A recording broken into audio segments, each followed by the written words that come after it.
दिनेश लखानी जी, बहुत बहुत स्वागत है आपका और आपको भी अक्षय तृतीया की बहुत बहुत शुभकामनाएं। आपसे जानना चाहेंगे कैसे देखते हैं आप ये साल पिछले साल के कंपैरिजन में। तो पूरे भारतवासियों को मेरा अक्षय तृतीया का प्रणाम, शुभेच्छा। मनीषा जी, जो ये सीएनबीसी आवाज के थ्रू मेरे को आज मौका मिला है, तो आप जो क्वेश्चन कर रही हो कि लास्ट ईयर के कंपेयर में ये साल कैसे गुजरेगा, अगर मैं बात करूं तो लास्ट ईयर के कंपेयर में ये ईयर पूरी जेम्स एंड ज्वेलरी और पूरी मतलब डायमंड इंडस्ट्री के लिए थोड़ा बहुत चैलेंज तो है।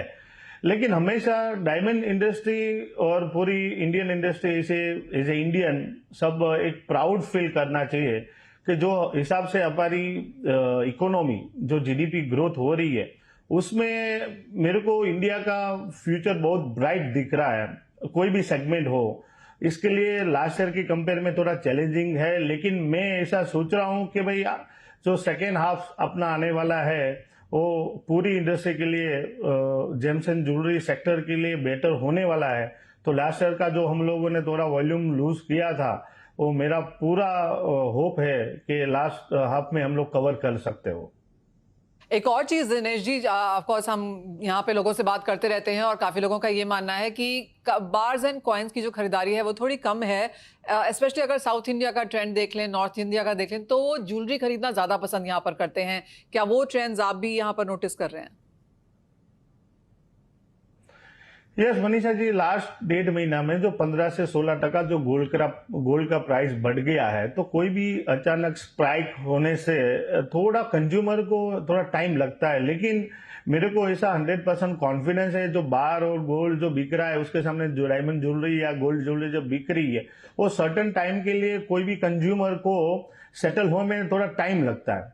लेकिन वो टाइम होने के बाद फिर अगेन आप आज तक का पास्ट हिस्ट्री देखो, तो जब भी गोल्ड का प्राइस बढ़ा है तो सर्टन टाइम के लिए थोड़ा मूवमेंट स्लो हो जाता है। लेकिन अगेन आप बात करें तो ईयर टू ईयर गोल्ड का प्राइस बढ़ने से वॉल्यूम बढ़ता ही रहता है और कंज्यूमर का कॉन्फिडेंस बढ़ने से और बेहतर हो जाता है। तो मेरे हिसाब से इंडियन कंज्यूमर वेरी स्मार्ट, एक थोड़ा वेट एंड वॉच पे जाएंगे, फिर अगेन एक स्टेबिलिटी के बाद उसका कॉन्फिडेंस बढ़ने से और खरीदारी ज्यादा निकलेगी। टोटली लोगों को पिछले साल 60,000 महंगा लग रहा था, उसके पिछले साल 50,000 भी महंगा लग रहा था, तो 70 तो महंगा लगेगा ही। लेकिन बात अब 80 की होने लगी है अगले साल तक के लिए, तो फिर ये भाव भी आपको शायद आगे जाकर थोड़े से वीक लगेंगे। तो ये खरीदारी के अच्छे मौके हैं। दिनेश जी, आपसे ये भी जानना चाहेंगे कि किस तरह के ट्रेंड्स हैं एज ऑफ नाउ। जो भी हम देखते हैं वो भी हर साल यहाँ पर चेंज होते हैं, तो इस बार खरीदारी में ज्वेलरी में क्या बेहतर है, आपके यहाँ पर क्या नए लॉन्चेस हैं? और जैसे शुभांकर हमें बता रहे थे कि हाँ, कुछ नया इनोवेशन करना ही पड़ता है क्योंकि मिलेनियल्स को कुछ नया यहां पर चाहिए। तो आप इस बाजार को कैसे देख रहे हैं? मनीषा जी, जो इंडिया का जो इकोनॉमी है, जो मैक्रो लेवल पे जो हिसाब से बढ़ रहा है, तो यूथ जो अपने पास है, तो यूथ के हिसाब से मेरा जो पहला खुद का एनालिसिस ऐसा है, पहले समझ लो इंडिया में अभी 2023 में आई थिंक सो 60 मिलियन मतलब 6 करोड़ लोग एक स्पेंडिंग पावर जो से काम कर रहे थे। आज तक मेरे को ऐसा लग रहा है कि 2027 में वो नियर अबाउट 100 मिलियन हो जाएंगे या 10 करोड़ लोग हो जाएंगे। तो पूरा यूरोप जैसा पॉपुलेशन अपने में जो है, एफ्लुएंट कस्टमर जो बढ़ रहा है, वो एफ्लुएंट कस्टमर जो है उसका स्पेंडिंग पावर बढ़ने से मैं ऐसा नहीं बोल रहा हूँ कि खाली डायमंड इंडस्ट्री या जेम्स एंड ज्वेलरी इंडस्ट्री को ही वो बेनिफिट आने वाला है, वो बेनिफिट पूरे इंडिया को आने वाला है। और आई थिंक सो 2047 में जो अमेरिका की कुल जो है पॉपुलेशन, उसके सामने मोर देन 300 मिलियन यानी कि 30 करोड़ से भी ज्यादा लोग एफ्लुएंट कस्टमर हो जाएंगे। वो हिसाब से सब लग्जरी सेगमेंट, मीडियम सेगमेंट, वो कोई भी इंडस्ट्री को उसका बेनिफिट आने वाला है।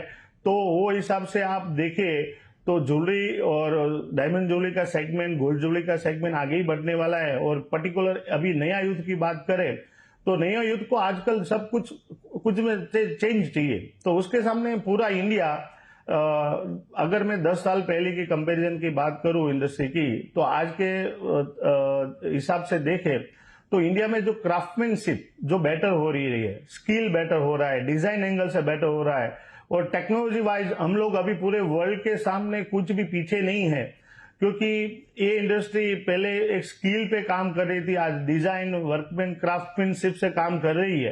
तो आज के यूथ को जो एवरी डे नया चाहिए, आज सोशल मीडिया में आप कुछ भी देख लो, तो मैं भी काफी टाइम फॉलो करता हूं, तो उसमें पहले आज से 10 साल पहले मेरे को या 5 साल पहले डायमंड या डायमंड ज्वेलरी का कुछ भी वो फंक्शन या वो लेवल की स्किल, वो लेवल का डेवलपमेंट नहीं दिख रहा है। आज काफी उसमें अग्रेसिव है। तो आज के यूथ के साथ हम लोग पूरे जुड़े हुए हैं। जो यूथ को आज जो चाहिए वो पूरी इंडस्ट्री हमारी दे रही है। तो यूथ के साथ हमारा बहुत क्लोजली नाता है और वही यूथ पूरी इंडस्ट्री को आगे लेके जा सकता है। एब्सोल्युटली। एक फाइनल सवाल आपसे दिनेश जी, और आप यहाँ पर एक्सपोर्ट्स भी काफी स्ट्रांगली देखते हैं, तो किस तरह के नंबर्स आप देख रहे हैं इस साल में अब बनता हुआ, और क्या अक्षय तृतीया से पहले भी अच्छा खासा एक्सपोर्ट देखने को मिलता है आउटसाइड, जो देश के बाहर जो इंडियंस रहते हैं उनके लिए? यस मनीषा जी, ये जो अक्षय तृतीया का जो माहौल है, जैसे जिधर जो जो कंट्री में इंडियन बसे हुए हैं, उधर समझ लो गल्फ में काफी इंडियन है और यूएसए में भी काफी इंडियन है।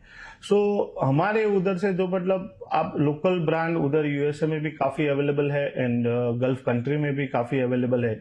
वही इंडियन का जो अपना ट्रेंड है, वही ट्रेंड के हिसाब से फाइनली जो गुड्स, ज्वेलरी और लूज जो जाता है, वो अक्षय तृतीया के पहले जो प्लान हो जाता है, वो प्लान से उधर भी इंडियन जिधर जिधर है, जिसका इंडियन का प्रेजेंस है, उधर वो सेल बेटर ही हो रहा है। तो अक्षय तृतीया का एक्सपोर्ट में भी बढ़ावा हो सकता है, नो डाउट। लेकिन जो इंडिया में जो हो सकता है वो एक्सपोर्ट लेवल में वो लेवल से नहीं हो सके।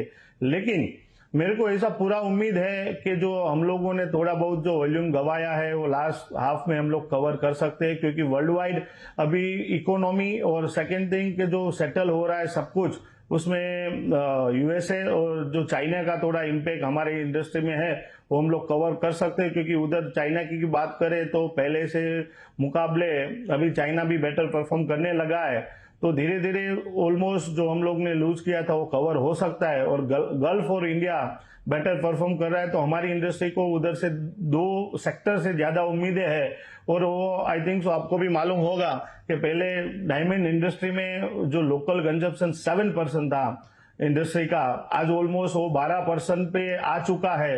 तो वो क्लियरली रुझान दिखा रहा है कि इंडियन कंज्यूमर को डायमंड और गोल्ड ज्वेलरी के ऊपर कॉन्फिडेंस बढ़ रहा है। और जो हिसाब से मैंने आगे भी दोहराया कि जो एफईएन जो कंज्यूमर है वो दिन पर दिन बढ़ने से इंडिया का जो स्पेंडिंग पावर है वो बढ़ते जाएगा। वो हिसाब से इंडिया में जो कंज्यूमिंग जो होने वाला है, आई थिंक सो मेरे को फ्यूचर में ऐसा लग रहा है कि विदिन 5 ईयर या विदिन 10 ईयर में more than 25% market diamond jewellery का लोकली हो जाएगा। तो एक्सपोर्ट के ऊपर इतना डिपेंडेंसी है, लेकिन वो एक एक्स्ट्रा सपोर्टिव अपने को मार्केट और नया इमर्जिंग मार्केट भी मिल सकता है। वो हिसाब से इंडस्ट्री का और फ्यूचर ब्राइट है। ऑल राइट, इंडस्ट्री का फ्यूचर ब्राइट है, वो हमने होता हुआ देखा भी है, जिस तरह के एक्सपेंशंस हैं, जिस तरह के आईपीओज आ रहे हैं। और एक पॉइंट आप दोनों ने काफी स्ट्रांगली कहा है, मैं उसको समराइज कर देती हूँ कि इस बार इवन एज सोने के भाव इतने ज्यादा बड़े हैं, हमने लोगों को सोना इन कैश करते हुए नहीं देखा, रिसाइकल करते हुए नहीं देखा, यानी कि लोगों की holding capacity and buying capacity strong है। और जैसे हमारे दोनों ही एक्सपर्ट्स ने कहा कि बाइंग अपॉर्चुनिटीज यहाँ पर बेहतरीन है, फिर चाहे वो इंडिया है, अब्रॉड है, नए लॉन्चेस हैं, इनोवेशंस हैं, सभी कुछ इंडिया यहाँ पर बेहतरीन कर रहा है। शुभंकर सेन, दिनेश लखानी जी, आप दोनों का बहुत शुक्रिया आज यहाँ पर बनने के लिए, एंड आप दोनों को ही अक्षय तृतीया की बहुत बहुत शुभकामनाएं।